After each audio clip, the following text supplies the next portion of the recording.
In the past few episodes, we've not only introduced Walter Scheidel's core argument that wealth inequality is a natural phenomenon in human societies.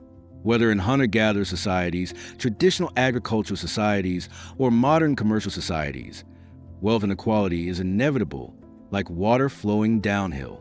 We've also re-examined human history from the perspective of inequality, gaining new insights and perspectives, at least for myself. The Four Horsemen, reversing wealth inequality. So today, let's discuss another of Scheidel's radical viewpoints. As long as society develops peacefully, wealth inequality will gradually worsen. This process can only be temporarily reversed by four factors: war, plague, revolution, and state collapse. Let's start with the first one, war. The idea that war reduces inequality might sound counterintuitive to most people. Don't we often hear that in wars, ordinary people suffer while officials get rich off war? How can war actually reduce inequality? I also think there's a problem with the blanket statement that war reduces wealth inequality. Didn't we just say that in ancient Rome, senators got rich from wars while commoners couldn't even keep their farmland? How can we suddenly say the opposite? Therefore, I think it's necessary to distinguish between wars waged by empires and wars waged by nation-states. The first difference is in purpose. Empires wage wars to get rich, conquering territories to collect taxes. Wars between nation-states, however, stem from fear of living space and hatred of others. They want land and resources, but not necessarily people. This is a difference in purpose. The second difference is in scale. Wars waged by empires are often planned by the ruling elite with limited participation. Wars between nation-states, however, involve the entire population. So, the scale of war is also different. Because of the different goals and levels of mobilization, wars between nation-states have a considerable irrational component. In the end, regardless of who wins or loses, both sides suffer heavy losses. If we narrow the scope, that is, if we say that irrational wars between nation-states lead to a reduction in wealth inequality, then Scheidel's conclusion holds true. Take France, for example. Although France was on the winning side in both World War I and World War II, the wealth of the richest 0.01% in France decreased by more than 3/4 in World War I and another 2/3 in World War II. This means that after the two world wars, the wealth of the richest 1 in 10,000 in France shrank by nearly 90%. Why do the wealthy suffer greater property losses regardless of victory or defeat? Scheidel says it's simple: wars cost money. Where does the money come from? Countries that democratized early, like the US, UK, and France, operate on a one-person, one-vote system. They will, like ancient Greece, fleece the rich. During World War I, democratic countries universally raised progressive tax rates, levying heavy taxes on property and profits exceeding a certain limit. The top tax rate in Britain reached 63%, and in France, Canada, and the United States, it even reached 80%. Countries that had not completed democratic transitions, such as Russia, Germany, Ottoman Empire, and Japan, where political rights were only shared within the wealthy class, could not implement progressive taxes. They could only borrow money. What if they couldn't repay the loans? They had to print money. Printing money leads to hyperinflation.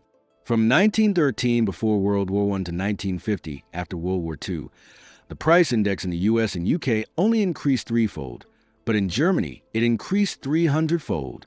Regarding war leading to a reduction in inequality, Scheidel focuses on Japan during World War II. After winning the Russo-Japanese War in 1905, Japan entered an export-oriented growth period, and the wealth accumulation of the elite class had been advancing rapidly.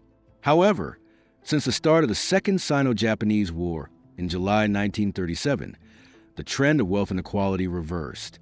The proportion of total social wealth owned by the top 1% group fell from 45.9% in 1937 to 11.8% in 1945. Why did this happen? Because Japan's gamble was too big, and its economic strength couldn't support such a large-scale war. Even with inflation reaching 200 times, money was still not enough. Therefore, the Japanese military directly requisitioned factories, raw materials, and vehicles without any payment. Wealthy people who kept money in banks saw it devalue 200 times. Those who converted to real assets also faced direct requisition. How could the wealthy survive? Besides war, the second factor is plague. In this regard, Scheidel cites the Black Death as an example. The latest research data shows that the mortality rate in Europe was between 25% and 45%, with the population falling from 94 million in 1300 to below 68 million in 1400. England and Wales suffered the most severe population losses. The plague caused the death of about half of the population. Although the English king issued the Ordinance of Labours in 1349, prohibiting workers from demanding wages exceeding the 1346 standard, violators would be imprisoned. However, due to labor shortages, wages still doubled or even tripled. The result of soaring wages, in the words of the English king, was that it is to the grave damage of the great men and impoverishing of the commons. Thus, the degree of inequality also decreased. The third factor is state collapse. You can probably guess what example Scheidel would use. Yes, it's Somalia. The Barre government in Somalia had an exploitation rate as high as 90%, the highest level of exploitation in recorded human history. So, after this government collapsed, the common people naturally became wealthier. If a gang of bandits comes to your village and then leaves, your village life will improve. What's so strange about that? Scheidel's book also provides new evidence from burial sites. It can be seen that in Italy in the late 5th century, after the fall of the Western Roman Empire, the average height of ordinary people generally increased, and their bone nutrition was also better. What about the former wealthy? Take Pope Gregory as an example. He held many charity fundraising events for impoverished Roman nobles. According to his records, at one charity event, a former provincial governor actually only received 4 gold coins and some wine. In pre-modern societies, the improvement of ordinary people's lives after state collapse was not an isolated phenomenon, but a common one. Take ancient Greece. Ancient Greece also had kings before the Mycenaean civilization. After this dynasty collapsed, Greece was divided into about 1,000 small city-states for a long time. State-failed ancient Greece had an exploitation rate of only 49%, while state-successful ancient Rome had an exploitation rate as high as 77%. If you had the chance to travel back to the Mediterranean 2,500 years ago to be a farmer, would you rather live in state-failed Greece or state-powerful Rome? Of course, if you say you could definitely become a nobleman if you time-traveled, then disregard my question. The fourth factor is revolution. The most telling example in this regard is the French Revolution. The French Revolution and war use the same means, violence, but the targets are different. War is aimed at foreigners, while the French Revolution is aimed at the wealthy within the country. Furthermore, the distribution logic of war and the French Revolution is also different. The logic of the French Revolution is to directly eliminate the wealthy and redistribute wealth among all people. In the French Revolution, the higher the degree of violence used, the more equal the wealth distribution became. Okay, let's summarize here. Scheidel's first point is, as long as society is in a period of peace, wealth inequality will continue to gradually increase. Scheidel's second point is, this trend of inequality can only be temporarily reversed by 4 factors: war, plague, state collapse, and revolution. Other more peaceful methods, such as democratic decision-making, universal compulsory education, and institutional designs like progressive taxation, are ineffective. Is Scheidel right about everything? I completely agree with his first point, but I don't quite agree with his second point. Take revolution as an example. During the Cold War, from 1945 to 1989, the world was divided into 2 major camps. One half was the Soviet camp, where the Gini coefficient dropped to a level of around 0.2. The other half was the American camp. However, during the Cold War, the degree of wealth inequality in the capitalist camp also greatly decreased. In the 1970s, whether in the Soviet camp or the American camp, the Gini coefficient of various countries almost dropped to a historical low. How do we explain this phenomenon? If you insist on saying the Cold War is also war, and that war caused a reversal of wealth inequality, then this argument is quite far-fetched. Moreover, cutting off the economy from all other factors and only focusing on one point while neglecting others makes me uneasy.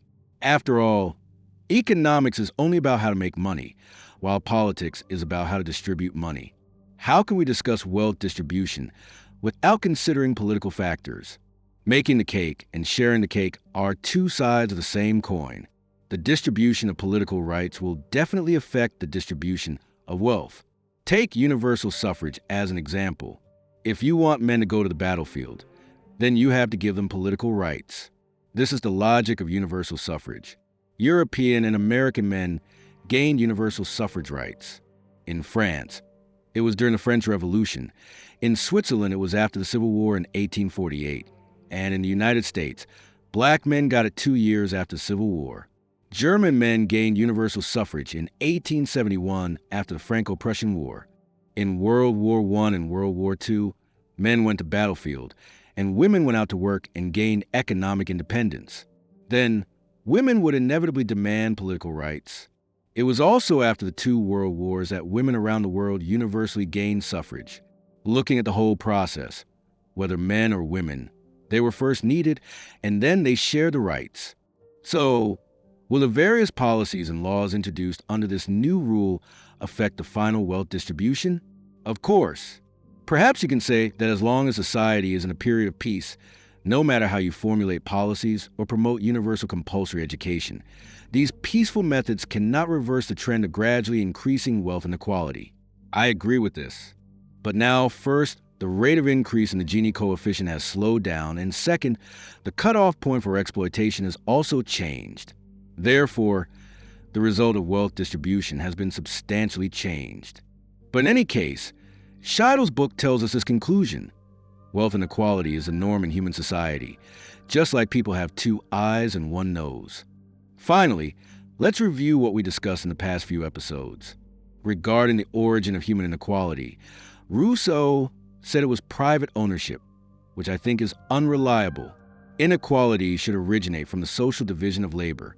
Just as Scheidel said, when society develops peacefully, inequality will always gradually increase. And political entities with a higher degree of inequality have stronger organizational mobilization capabilities and greater competitive advantages. Scheidel believes that the process of wealth inequality can only be temporarily reversed by 4 factors: war, plague, revolution, and state collapse. Now, people universally possess political rights, which has also had an important impact on wealth distribution. Okay, that's all for Scheidel's book. Looking forward to seeing you in the next episode.